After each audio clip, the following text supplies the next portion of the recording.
naman tayo ng pickled na luya. Kita nyo ba to mga kaibigan? Ito yung yang pa siya o mura pa lang na luya. Ito nakuskus ko na ng konti yung balat nito. Kasi naman yung balat nito hindi mo na kailangan tanggalin kasi mura pa lang siya mga kaibigan. Kita nyo ba yan? Ito kanina mahaba pa to kasi yung dito na yung dahon niya, pink-pink na siya. Ayan. Hiwain natin to at gagawin natin pickle din. Para nung sa radish ang paggagawa lang natin dito, madali lang. Pero mas maraming asin, mas maraming ano to, mas maraming pangalan nito. Suka ang ilalagay natin. Okay, kaya gawin natin to. Pakita ko sa inyo paano natin gawin. Gawa ng pickled na luya. Alam niyo ba ang luya na to? Napakamahal ng luya dito. Ito ay nasa $30 na to. Guys, ito. O konti lang siya, no? Pero $30 na to. Pero masarap to talaga pag nagawa na nating pickled itong ating radish. Kaya tingnan nyo paano natin gawin, okay? Ganito lang ang paggagawa natin ng pickle, guys. Kung gusto nyo manipis na manipis, gumamit kayo ng peeler ninyo. Kung wala kayo ng peeler, pwede nyo rin naman hiwa-hiwain. Kita nyo ba?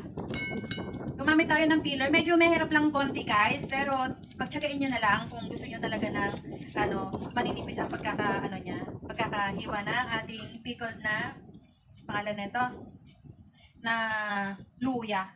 Medyo mahirap lang siya kasi lalo na kung hindi maganda yung natin. Tignan natin to. Mas madali natin to. Dumudulas kasi siya mga kaibigan, pero isin na lang natin. Yan, pag ganun na lang para madali siya makuha. Yan, pabilog-bilog na lang siya. Kasi guys, kung hiwain nyo to ng kutsilyo, pwede rin naman, subukan natin hiwain ng kutsilyo ito kung kaya ba natin mahiwa ng kutsilyo ng maayos. Nung mas manipis siya konti. Ang dami kasi neto mga kaibigan kung hiwag natin ng manipis na manipis. Pwede naman siguro. Kasi pag napikal naman siya, ayan. Mas maganda pala siya guys pag hiniwa natin ng ganito. Hiwain na lang natin to. Ang ganito para maganda siya tignan. Kailangan guys, ganito ang hiwa nyo ha, para yung ugat-ugat niya, maninipis siya, tignan nyo. Kasi pag pahaba siya, medyo yung pag ganun mahaba-haba yung hiwa ninyo, yung ugat-ugat niya medyo matigas siya.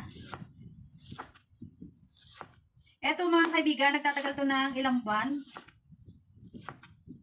Yung luya natin. Pag napikal nyo na to, pwede nyo rin naman gawing salabat kahit mura pa lang yung luya natin.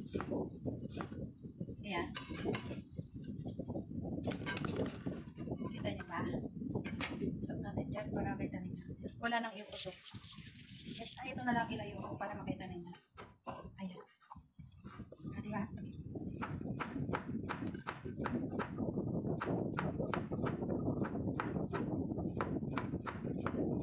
Madali lang siya hiwain pag kutsilyo. Kasi nga mura pa lang to. Pero medyo may katigasan na siya mga kaibigan. Pero siyagain na lang natin ako ninipis.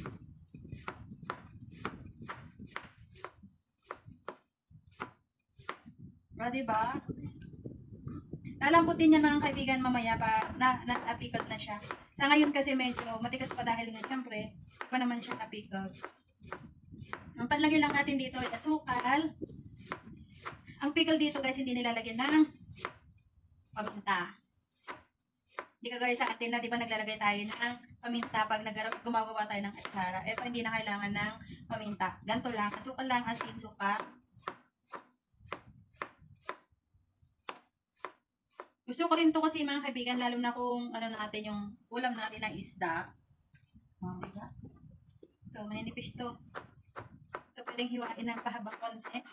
Kasi maliliit. Sobrang liliit na to guys. Kapag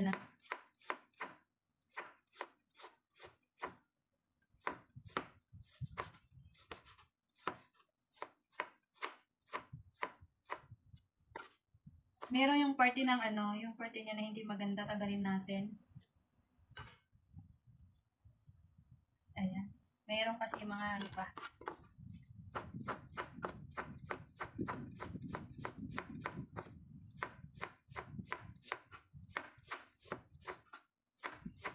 Hindi maganda. Tama siya na.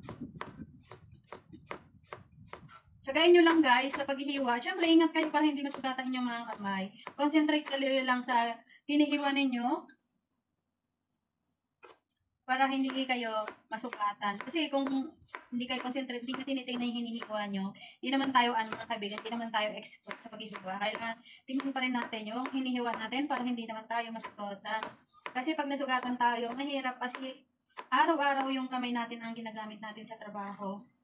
O, diba? Lalo na sa paghuhugas, pagluluto.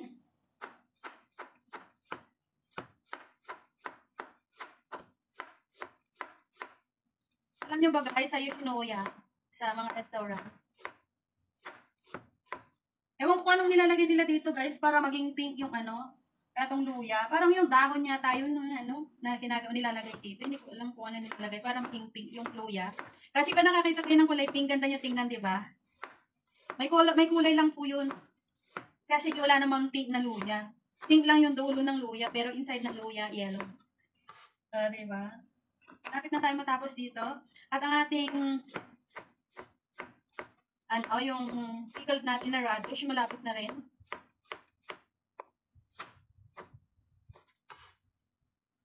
Madami to guys, kita nyo. Para mas marami pa to kaysa yung pickled radish natin. Ako, natatakam na ako dito. Pero guys, hindi lahat ng tao pwede kumain ng luya ha.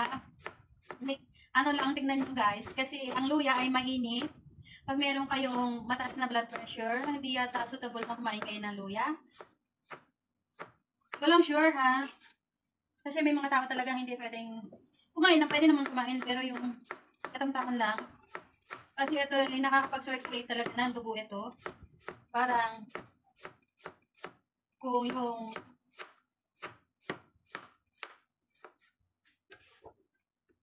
diba guys, ang dami. Anipis.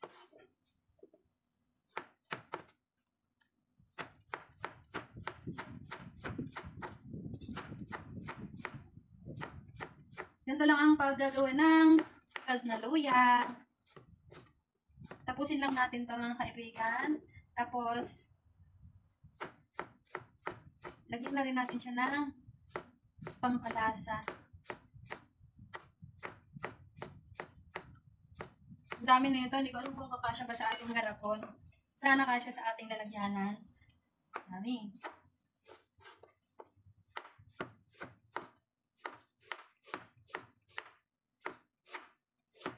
Ito hindi na natin kailangan hugasan. Kasi pag hinugasan natin, ito mawawala yung, dahil na nahiwa-hiwa na natin, di ba? Ito kasi luya na to. Mawawala yung lasa niya. Ay, yung kanina, labanus, pwede yung hugasan. Ito hindi na kailangan hugasan. Kasi nahugasan ko lang ito kanina. Once sa tinubigan mo ito, mawawala ni lasa. Mapupunta na ito sa tubig na pinaghugasan mo. Kung hindi mo ganda yan. Mali natin hindi mo ganda. So, last na ito mga habigan.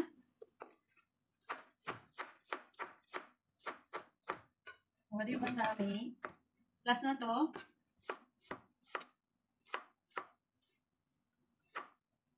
Yan. Okay naman guys, isunod natin itong ating luya. Ayan, lagyan lang natin to ng asin. Ganito lang na asin.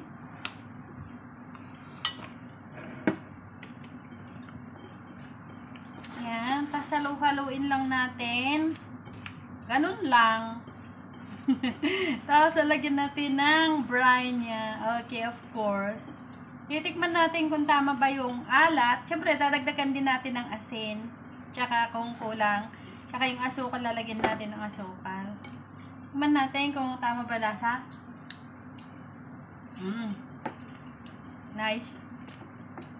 Ngayon naman, lagyan na natin siya ng, dahil okay na yung asin niya mga kaibigan, dagdagan ko pa ng konting asin. Konti lang.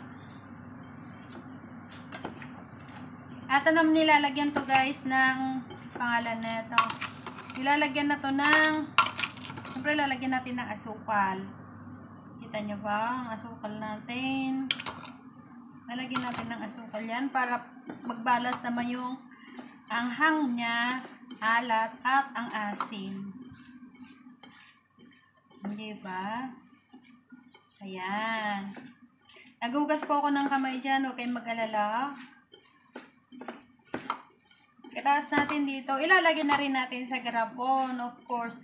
Ang problema, kakasya ba sa garapon ko ito? Kasi malit lang din yung garapon. Tignan niya yung garapon natin. Pero kung kulang siyang space niya, syempre, kukuha tayo ng mas malaki. Ayan guys, total naman, hawakan ko na to. Kamayin ko na sa paglalagay. Alam ko, hindi kasya dito sa lalagyanan natin. Pero subukan natin pagkasyain. Siksik natin. Ay, kasya.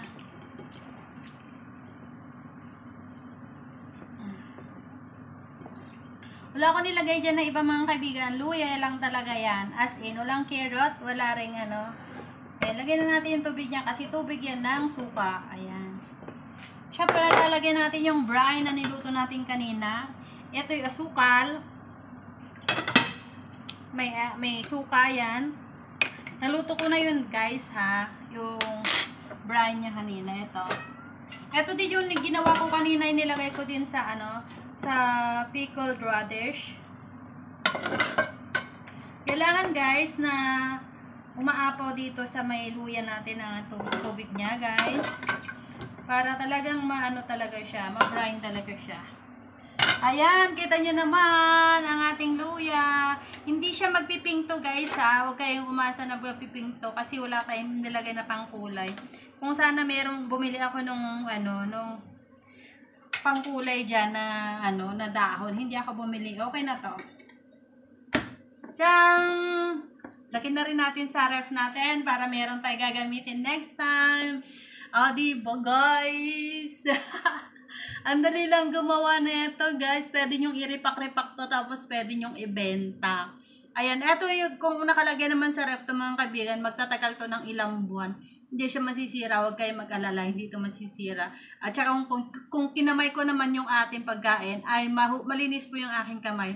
Akala nyo po sa restaurant, hindi kinakamay. Kinakamay din po sa restaurant ng mga pagkain doon. Ayan. Dahil tapos na natin ito mga kaibigan, ilalagay natin sa ref. Chan! No, diba? Hello! Charan, charan, charan, charan, dan, dan. Ang bigat. Ayan. Lagyan na natin sa ref. Hanggang 3 days pwede natin kainin. Okay, bye-bye guys! See you next time! Salamat sa iyong panonood!